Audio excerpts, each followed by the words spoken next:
बिस्मिल्लाहिर्रहमानिर्रहीम, अस्सलाम वालेकुम। लीजिए जनाब, कहानी ही खत्म हो गई और टिकट भी बुक हो चुकी है चीफ जस्टिस काजी फाइज ईसा की, और वो मुल्क से जा रहे हैं। बताया किसने है? बताया है सेनेटर कामरान मुर्तज़ा ने, जो वकला रहनुमा भी हैं और ज़ाती तौर पर काजी फाइज ईसा साहब को बहुत अच्छी तरह जानते हैं। और ये काजी साहब के एक वक्त में ये भी हिमायती रहे और बहुत से लोगों की तरह, और अब वो भी शिकवा शिकायत ही करते नजर आते हैं काजी साहब ने सब किया क्या है। और वो कह रहे हैं कि इंशाल्लाह काजी साहब अब सिर्फ वो डिनर लेंगे और उसके बाद रुखसत हो जाएंगे। हामिद मीर साहब के शो में उन्होंने जो बातें की हम आपको सुनवा देता हूं, क्योंकि हामिद मीर ने कहा जो आईनी तरामीम हुकूमत चाह रही है, इसको देखकर आपको क्या लगता है कि ये तो काजी फाइसा साहब के लिए हैं क्या? इसके बाद वो रिटायरमेंट लेंगे?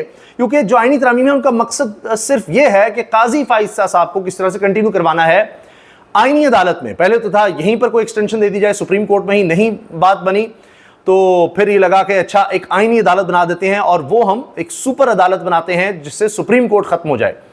अब उसके बाद ये था कि काजी साहब को दर जरूर ले जाना है और मंसूर अली शाह साहब चीफ जस्टिस बन जाए उससे पहले, क्योंकि मंसूर अली शाह साहब चीफ जस्टिस बन गए तो फिर ये होगा कि इसको करार दिया जाएगा कि आप इंडिपेंडेंस ऑफ जुडिशरी पर, अदलिया की आज़ादी पर हमला कर रहे हैं।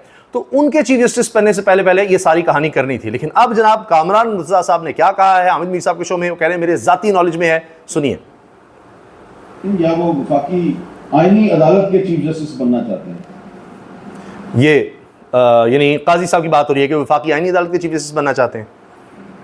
देखिए, अभी तो उन्होंने टिकट करवाया है इस्तांबुल का भी और उसके बाद उम्रे का भी। ये मेरी जाती उसमें इल्म में है, तो इस्तांबुल में उनकी जाती इल्म में है कि इस्तांबुल भी जा रहे हैं और उसके बाद फिर उन्होंने उम्रे का भी टिकट करवा लिया है। ये बात कामरान मुर्तज़ा साहब ने कंफर्म कर दी है। चाह रहे हैं उसके बाद आगे तो अमल से तो लग रहा है कि वो रिटायरमेंट के लिए जहनी तौर पर तैयार है। और 25 तारीख जो है इंशाल्लाह ताला जो है वो उनको फेयरवेल करके बार जनाब बार की तरफ से इंशाल्लाह फेयरवेल होगा और उसके बाद काजी साहब जो है वो चले जाएंगे, निकल जाएंगे। अब सिर्फ यही हुकूमत के लिए झटका नहीं है, एक और भी खबर यह है कि आखिरकार फैसला हुआ है कि अडियाला में इमरान खान से उनके मुआलिज मिल सकेंगे और मुआयना करेंगे। अब इसमें दो खबरें चल रही हैं। एक तो ये है कि पिम्स के डॉक्टर्स जो हैं वो उनको देखेंगे, और दूसरी तरफ ये है कि मौलाना फजल रहमान साहब ने मुहसिन नकवी से रब्ता किया और उसके बाद ये चीज़ें बढ़ी आगे। मगर ये अभी भी बहस हो रही है और ये सुबह तक क्लियर होगा कि क्या इमरान खान के ज़ाती मुआलिज भी पिम्स की टीम के साथ होंगे या नहीं होंगे। अब यहाँ पर बात रह गई है। बाकी ये तो क्लियर है कि पिम्स की टीम जाएगी और इमरान खान साहब का मुआयना करेगी और उसके बाद वो आके रिपोर्ट देगी। लेकिन मसला क्या है कि पिम्स सरकारी इदारा है, वहाँ पर जितने भी डॉक्टर्स हैं उन पर दबाव डाला जा सकता है, उनको प्रेशराइज किया जा सकता है कि आप सरकारी नौकरी पर हैं और उसके बाद फिर सोचें आपके साथ क्या होगा। लेकिन शौकत खानम के जो डॉक्टर्स हैं या इमरान खान के ज़ाती मुआलिज हैं उनके लिए ये चांस बहुत कम है। दूसरा झटका हुकूमत के लिए है कि 3 लोग और कम से कम 3 लोग वो हुकूमत को वोट नहीं देंगे आईनी तरमीम पर। यह बात जनाब रऊफ हसन साहब ने अजमल जाबी से बात करते हुए कही। बंदे पीएमएलएन के हमारे साथ राब्ते में हैं और वो मुझे यकीन है कि इनके साथ वोट नहीं देंगे। हमारे सब बंदे अपने जो वो सिक्योर्ड है। वो 3 बंदे जो है वो भी आप देख लेंगे कि जब ये कॉन्स्टिट्यूशनल अमेंडमेंट मूव करेंगे देखिएगा कि क्या होता है। इनके पास नंबर्स नहीं है मेरे भाई, नंबर नहीं है और 3 बंदे इनके कम से कम इनको वोट नहीं करेंगे। और जो प्रोपेगेंडा हो रहा था, अज़मा साहिबा बार बार प्रेस कॉन्फ्रेंस कर कह रही थी तहरीक इंसाफ ने अपने लोग अगवा कर लिए हुए हैं, और वो भी बड़ी दिलचस्प बात है कि तहरीक इंसाफ ने अपने लोग अगवा किए हैं कि वो आइन में तरमीम के लिए वोट ना दे सकें। उनके घरों पर छापे मारे जा रहे हैं, उनका कारोबार तबाह किया जा रहा है। ये हुकूमत पता नहीं क्यों फिर कर रही है। अगवा जो हुए हैं तहरीक इंसाफ ने उनको ज़बरदस्ती रखा है, उन पर हुकूमत क्यों जुल्म कर रही है? फिर ये अजीब बात थी। तो कहानी ये खुली है जी, खैबर पख्तूनख्वा में दोस्तों के साथ हूँ, किसी ने ज़बरदस्ती यहाँ नहीं रखा हुआ, दूसरे सूबे में उठाने का खदशा है। अंदाज़ा लगाइए, दूसरे किसी सूबे में जाऊँगा, पंजाब में, सिंध में, बलूचिस्तान में, वहाँ उठाया जाऊँगा। ये हाल है MNAs का, सिटिंग MNAs का। अज़मा बुखारी गलत मालूमात फैला रही हैं। MNA डॉक्टर अजीमुद्दीन लखवी ने अज़मा बुखारी के दावे की तरदीद कर दी है जी। ये काशिफ बासी साहब के साथ उन्होंने बात करते किया है। ये तो हाल है कि MNA भी छुपते फिर रहे हैं कि हमें अगवा किया जाएगा और हुकूमत करेगी, हमें उठा लेगी, ये वो बात कर रहे हैं। ये हाल है इस हुकूमत का, ये है इस हुकूमत की रेपुटेशन और ये इस हुकूमत का फोकस है, ये इनका हाल है।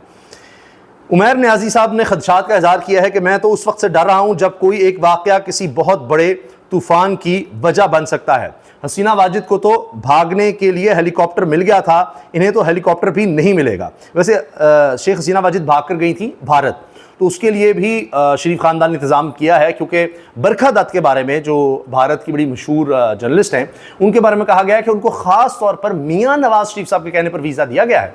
अब रऊफ़ हसन साहब के ख़िलाफ़ मुकदमा बना था कि इनकी व्हाट्सएप चैट थी किसी भारतीय साफ़ी से, और वो गालिबन इमरान खान के इंटरव्यू के लिए थी। अब अंदाज़ा लगाइए कि यहाँ तो वीज़े जारी हो रहे हैं भारतीय साफ़ियों को, वो सजल जिंदल वाला मामला, वो सारा कुछ तो देखिए ज़रा आप, ये है। तो क्या मियाँ साहब के खिलाफ मुकदमा होगा, ये भी सवाल बनते हैं। तो भारत का जिक्र आया तो मैंने कहा आपको ये लेटेस्ट खबर भी बता दें। खबर है कि मौलाना नहीं मान रहे, और इसका एक सबूत भी मैं आपको दिखाऊंगा, क्योंकि कहा यह गया मौलाना साहब की तरफ से कि मैं बहुत करीब पहुंच गए हैं, चीज़ें हो सकती हैं आईनी तरमीम वाली, लेकिन बात यह है कि काजी फैसल के बगैर नहीं ना बात बनती, उनको लाना है। 68-60 उम्र, आईनी अदालत के बगैर हुकूमत मान ही नहीं सकती, और मौलाना साहब कह रहे हैं कि इसी सुप्रीम कोर्ट में कर देते हैं। और यहां तक भी बात चल रही है कि शायद मंसूर अली शाह का भी रास्ता को रोकने के लिए कि 3 जजेस के पैनल में से हुकूमत चूज कर ले, लेकिन हुकूमत को यह भी मंजूर नहीं है। वो कहते हैं कि हर सूरत मंसूर अली शाह को हमने रोकना है, लेकिन ये आखिरी बात होगी, आखिरी दिन पर जाकर शायद मौलाना की बात मान लीजिए, अगर ये हो रहा है, अंदर ये खबरें चल रही हैं। लेकिन आईनी अदालत वाला सीन कहीं नहीं है। काजी फैसल साहब की कंटिन्यूशन मौलाना साहब की किताब में कहीं नहीं है, और मुबारक सानी केस का भी उसमें हवाला आता है। तो अब बात यह है कि अगर हुकूमत यहाँ शिकस्त खा रही है तो कहेंगे कम अज़ कम मंसूर अली शाह नहीं आने चाहिए।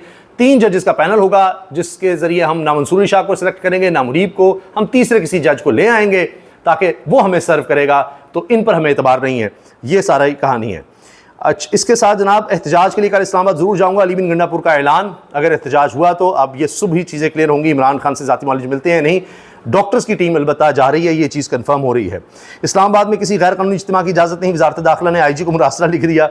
ये हुकूमत इसी काम में लगी हुई है। इमरान खान से मुलाकात की इजाज़त पर ही एहतजाज मौखर किया जाएगा, PTI पार्लिमानी पार्टी का फैसला। इमरान खान से मुलाकात के लिए बैरिस्टर गौहर की दरख्वास्त वज़ीर दाखिला की जायज़ा लेने की यकीन दहानी थी, लेकिन उसके बाद फिर मौलाना साहब की एंट्री हुई, और मौलाना साहब ने फिर मोहसिन नकवी को मनाया कि कोई उनकी बहन जाने दो, कोई ज़ाती मालिज जाने दो। अभी भी इस पर बातचीत चल रही है, जब मैं ये वीडियो बना रहा हूँ रात गए। आईनी तरामीम पर पार्लिमानी कमेटी का इजलास हंगामा राय की नज़र हो गया, क्योंकि अंदर ही लड़ाई हो गई। हुकूमत चाहती है अभी फौरी तौर पर काजी फैसल की रिटायरमेंट से पहले हमने वारदात डालनी है।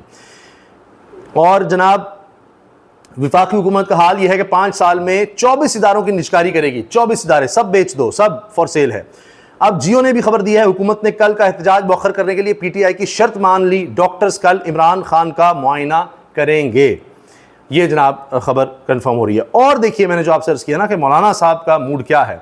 इलेक्शन से मायूस हो चुका हूँ, मौलाना फजलुर रहमान से मुतालबा करता हूँ कि हम इनकलाब और मज़ाहमत की तरफ जाएँ, ज़ालिमों के ख़िलाफ़ मज़ाहमत करनी चाहिए। मौलाना अब्दुल गफूर हैदरी, ये अब वो लोग हैं जो मौलाना साहब के चीफ़ एडवाइज़र के सबसे करीब तरीन हैं, और इनकी सोच से आप अंदाज़ा लगाइए कि मौलाना साहब किस तरफ जा रहे हैं। तो उससे लगता है कि कोई चांस नहीं है इस किस्म का कि जिस तरह की तरामीम हुकूमत चाह रही है वो हो सकें। बहरहाल आखिरी वक्त तक कोई पता नहीं, बहुत बड़ी बड़ी ऑफ़र्स हो सकती हैं। फ़िलहाल तो मुश्किल ही लग रहा है, क्योंकि मौलाना भी देख रहे हैं कि अब अमली सियासत में जो अवाम हैं वही साथ होंगे तो आगे बात बनेगी। यहाँ तो इस हुकूमत का तो काम चल चला है। इजाज़त दीजिए, अल्लाह हाफ़िज़।